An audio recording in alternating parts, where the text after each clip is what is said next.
요즘 대중매체로 부동산이 꽁꽁 얼어붙었다는 소식을 많이 접하실 거예요. 조금 느려진 건 느끼지만요. 여름은 계절상 느린 마켓이기 때문에요. 아직 단정 짓기는 어려운 부분이 있어요. 그리고 많은 분들이 맨하튼 2분기 시장 데이터를 기다리셨을 텐데요. 살펴보면은 굉장히 스트롱한 마켓인 거를 확인하실 수가 있어요. 평균 아파트 가격이 1년 전보다 9%나 높아졌고요. 거래 숫자도 높게 유지가 됐어요. 그런데 여기서 꼭 기억하셔야 할 부분이 있어요. 부동산 리포트들은 계약이 끝난 기록을 가지고 분석을 하기 때문에요. 실시간의 마켓 상황보다 조금 느리다는 거예요. 예를 들어 보면은 2022년 2분기에 클로징된 거래는요. 평균적으로 2022년 1월 말까지는 계약이 들어갔다는 얘기예요. 그리고 그때는 30년 대출 평균 이자가 3.55%였고요. SP500도 4,516이었어요. 그런데 2분기가 끝날 무렵에는 대출 이자가 거의 2% 이상이 올랐고요. S&P도 16% 떨어졌어요. 그래서 이번 시장 리포트에서 의미하는 거는요. 현재 시장과는 다른 상황에서 거래가 이루어졌다는 거예요. 제대로 된 현재 시장 상황을 파악하기 위해서는요. 매주나 매달 나오는 사인된 계약 리포트를 참고해야 하는 게 맞고요. 제가 다른 내용들을 다룰 때요. 간단하게 현재 거래 현황을 설명드리는 부분들도 현재 상황을 알아야지 훨씬 정확하고 도움이 되는 정보를 알 수가 있기 때문이에요. 뉴욕 부동산 거래를 하면서 많은 사람들이 2021년은 1년 안에 2회를 가진 것 같았다고 말할 정도로 많은 거래가 이루어진 한 해였어요. 여전히 수요가 있지만요. 최근 계약이 성사된 기록을 보면요. 1년 전보다 28%가 낮아졌어요. 하지만 이 낮아진 숫자도요. 지난 15년 중에서 높은 계약 숫자 중에 하나예요. 이번 1월에는 평균 3.9개월치 매물이 있었고요.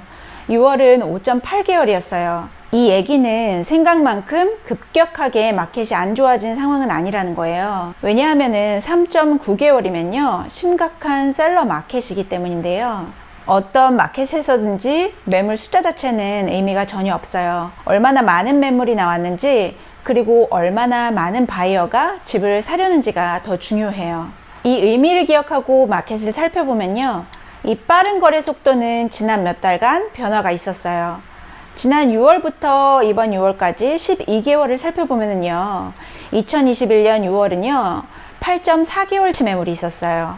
그 물량이 2022년 1월에는요. 3.9개월로 바닥을 드러냈고요. 그리고 이번 6월에는 5.8개월로 다시 늘어났어요. 이 기록을 바탕으로 7월을 대략 예상을 해보면요. 6개월이 넘을 거예요. 이번 1월 말의 대출 이자는 3%가 조금 넘었고요. 지금은 5.7%대고 6%대로 가고 있어요. 그리고 주식도 이번에 반년은요. 52년 만에 최저였어요. S&P는 21% 떨어졌고요. 나스닥은 30%가 떨어졌어요. 이 말은 이자 상승이랑 주식 하락이랑요.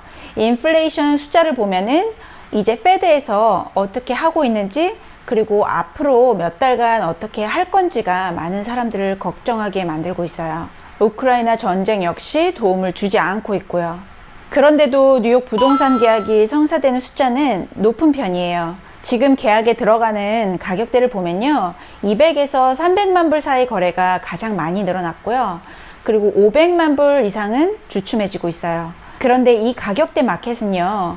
부동산 시장 흐름을 변화할 만큼 큰 숫자는 아니기 때문에요. 큰 걱정을 할 필요는 없어요. 왜냐하면 이 가격대는 매주 달라질 수 있기 때문이에요. 가장 꾸준한 마켓은 100만 불 아래의 매물이에요. 왜냐하면 이 가격대의 바이어는요. 대출 이자를 걱정을 하고요. 지금 빨리 구매하길 원하기 때문이에요. 흥미로운 건요. 6월 마지막 주 거래보다 7월 첫째 주 거래가 8% 올랐다는 거예요. 100만 불 아래의 바이어는요. 집을 처음 구매하는 바이어가 많고요. 렌트비에도 영향을 많이 받아요. 그리고 소비자 물가지수인 CPI가 높은 이유 중에는요. 인플레이션의 3분의 1이 주택에서 오기 때문인데요. 이것 때문에 인플레이션이 쉽게 없어지지 않을 거라고 믿고 있어요. 그만큼 렌트비도 계속 오를 거라고 생각을 해서요. 집 구매로 방향을 돌리는 경우가 많아요. 그런데다가 많은 회사들이 파트타임에서 풀타임으로 회사 출근을 바꾸려고 하기 때문에요. 2020년이랑 21년에 고용이 된 직장인들은요, 맨하탄으로 올 일이 없었는데요. 지금은 상황이 바뀌고 있는 점도요, 렌트비가 올라가는 원인이 되고 있어요. 경제적으로 렌트가 구매보다 훨씬 저렴한 거는 아니에요. 하지만 인플레이션이 안정되기 전까지는요, 렌트비가 크게 잡히지 않을 거라서요. 렌터는 현재 가진 조건을 잘 따져서요, 구매가 유리한지를 살펴봐야지 돼요. 이 비용 계산을 원하는 분들은요, 제가 지난번에 공유해드린 엑셀 파일로요, 계산을 해보세요. 그럼 이제 뉴욕 부동산 2분기 거래를 살펴볼게요. 2분기 데이터를 분석을 해보면은 마켓이 굉장히 좋아 보일 거예요. 아까 설명드린 것처럼 많은 계약들이요, 올해 초에 이루어진 데이터가 많이 섞여 있기 때문에요, 확실히 지금은 올해 초보다 느려지기는 했어요. 분기별 부동산 리포트도 중요하지만요, 좀 더 실시간 정보를 알아보려면요, 주간이나 매달 나오는 거래 기록을 봐야지요. 100% 실시간은 아니어도 가장 근접한 현황을 알 수 있다는 거 꼭 기억해 주세요. 그래서 이번 2분기 시장 분석은 간단하게 다뤄볼게요. 그래프를 보면은 콘도 평균 가격이 2021년 2분기보다 13% 높아졌고요. 코압도 같은 기간 동안 9% 상승을 했어요. 평균 거래 가격은 210만 불이 넘어서요, 작년 2분기보다 9% 상승을 했고요. 부동산 시장의 중간 지점을 측정하는 중간 가격도요, 2021년 2분기보다 7%나 상승을 해서요, 120만 불이 넘었어요. 반면에 클로징 숫자는 지난 분기랑 큰 차이가 없는데요, 작년이랑 비교하면은 11% 하락을 했어요. 2분기에는 럭셔리 마켓이 굉장히 핫했어요. 그래서 분양 콘도 평균 가격이 작년 2분기보다 18%가 높아졌고요. 마켓의 중간 가격은 5%까지 올랐어요. 다운타운이랑 14가에서 13가 사이에 있는 분양 콘도 클로징 수도요, 26.4%를 차지해서요, 다른 어느 지역보다 핫한 마켓이었고요. 스퀘어피트당 평균 가격은요, 2131불로 작년보다 7.5% 높아진 기록이에요. 지역별 거래율을 살펴보면요, 작년은 14가 아래가 압도적으로 거래가 많았는데요, 이번 2분기는 14가에서 34가 사이랑 14가 아래 지역이 같은 비율로요, 높은 거래율을 보였어요. 그리고 재매매 거래의 평균 가격은요, 작년 2분기보다 5% 높아졌어요. 그리고 중간 가격도 역시 5% 상승을 했고요. 재매매 콘도 평균 가격을 보면요, 작년보다 9%가 올랐어요. 그 중에서 투베드 평균 가격이 작년 2분기보다 15%나 상승을 해서요, 가장 높은 상승폭을 보였고요. 재매매 아파트가 거래된 기간을 보면요, 이번 2분기는 1분기랑 같이 평균 104일이었어요. 이 숫자는 2018년 3분기 이래로요, 가장 낮은 숫자예요. 이 말은 재매매 아파트가요, 작년 2분기보다 28% 더 빨리 매도됐다는 의미예요. 2분기에는 바이어가 매물의 마지막 매도 가격에서요, 98.7%를 지불하고 매수를 했어요. 이 숫자는 2015년 4분기 이래로요, 최고로 높은 퍼센테이지예요. 이 의미는 셀러가 좀 더 현실적인 가격으로 거래를 하려고 한다는 거예요. 2분기 재매매 거래 비중을 보면요, 어퍼 이스트가 가장 많은 거래가 이루어졌어요. 어퍼 웨스트랑 14가 아래 다운타운도요, 골고루 재매매 거래가 이루어졌고요. 많은 분들이 지금 경제 상황을 리먼 브라더스 때랑 테크 버블이랑요, 9.11 때랑 비교를 하실 거예요. 그런데 제가 생각하는 다른 점은요, 현재는 재앙은 아니라는 거예요. 그리고 연준에서 경제를 잡기 위해서요, 일부러 리세션을 일으키고 있어요. 그리고 주식시장은요, 회사 수익 때문이라도 고이자율을 좋아하지를 않아요.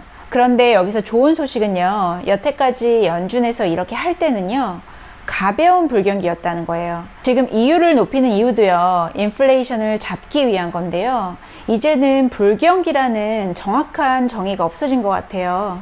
경기 침체가 몇 달 이상 간다는 의미가 더 맞는다고 보고요. 왜냐면은 불경기로 들어설 때요, 가장 먼저 하는 일이 고용률이 멈추는 거고요, 실업률이 높아지는 건데요, 지금은 전혀 반대 상황이에요.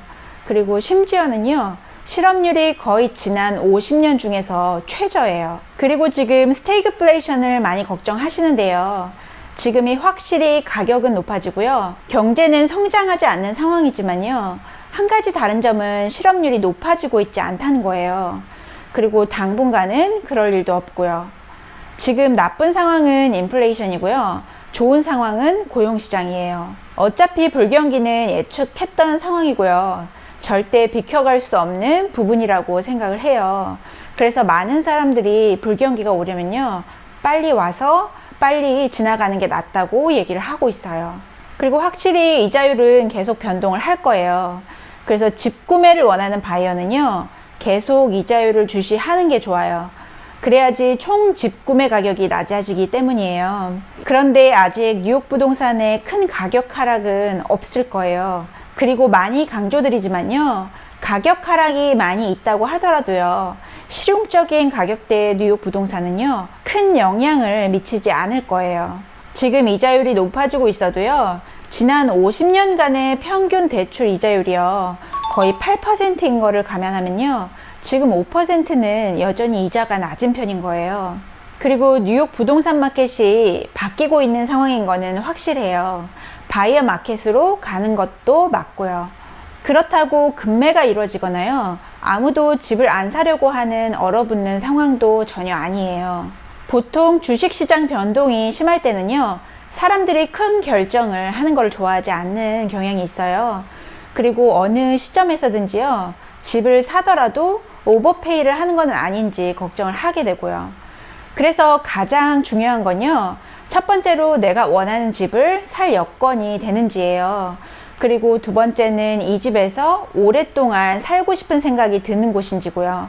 세 번째는 내가 좋아하는 동네인지처럼 여러 가지를 생각해 보셔야 돼요. 이거는 차 구매하는 거랑 비슷하다고 생각을 해요. 지금 새 차랑 중고차도 가격이 많이 올랐잖아요. 그래서 몇천 불은 더 주면서 구매를 하고 있어요. 그럼 저렴한 다른 종류 차를 구매할까 생각하다가도요, 내가 정말 원하지 않는 차에 많은 돈을 지불해야 한다고 생각을 하게 돼요. 그래서 제 생각에는 집을 살 때 장기간으로 접근 방식을 택해야 될 것 같아요. 그렇다고 몇십 년에 한 번 나올까 말까 하는 계약을 하게 되는 건 아닐 거예요.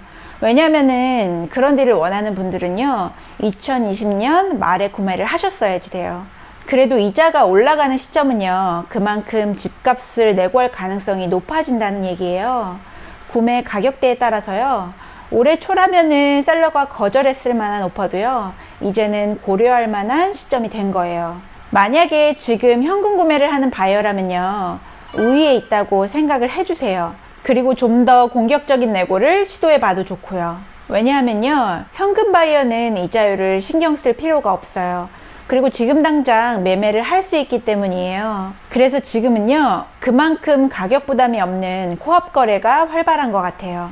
그리고 투자로 구매하는 경우도요, 렌트마켓이 너무 좋기 때문에요, 가격대가 높은 아파트를 구매하는 분들은요, 내고할 여지가 많아져서요, 특히 현금으로 구매하는 경우는요, 지금이 더 좋은 딜을 할 수 있는 시기예요.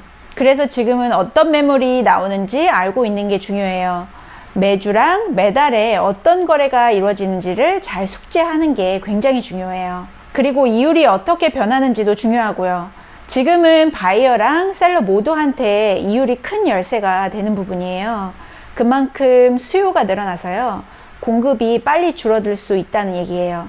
그래서 이번 2분기 부동산 리포트를 전혀 무시할 수는 없지만요, 크게 신경 쓰지 않아도 된다고 말씀드린 거예요. 이미 알고 있는 부분을 다시 짚어준 정도라고만 생각을 해주세요.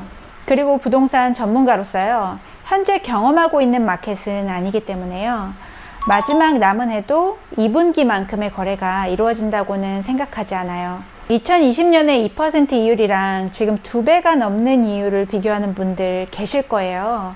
그리고 어떻게 살아남을지를 얘기하는데요, 지금 이자는 2006년보다도 낮아요. 이건 기록들을 봤을 때요, 현재 어떤 상황이 있는지 그리고 어떤 관점으로 이해하는지가 중요한 것 같아요. 왜냐하면은 낮은 이율이 계속 지속될 수는 없기 때문이에요. 오늘 2022년 2분기랑 하반기 부동산 전망을 알려드렸고요. 저는 더 좋은 내용으로 다시 찾아뵐게요. 그럼 오늘도 좋은 하루 보내세요. 감사합니다.